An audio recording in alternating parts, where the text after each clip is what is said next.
আমি তোমাদেরকে কি জানাই দেব না কিসের দ্বারা আল্লাহ তোমাদের পাপগুলোকে মুছে দিবে? কি করলে পাপগুলো আল্লাহ মুছে দিবে? তার মধ্যে একটা হলো ইসবাতুল ওযু আলাল মাকারিহ।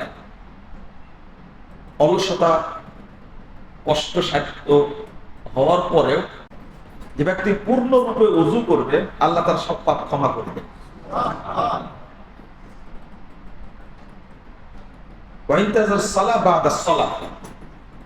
এক সালাত আদায়ের পরে আরেক সালাতের জন্য যে অপেক্ষা করে, আল্লাহ তার সব পাপ ক্ষমা করবে।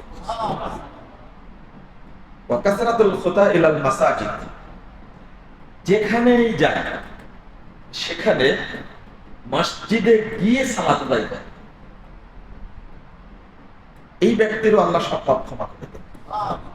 এই তিনটা কথা বলার পরে বলছেন যালিকুমুর রিবা, যালিকুমুর রিবা, যালিকুমুর রিবা। এটাই হলো সালাতকে পাহারা দেওয়া।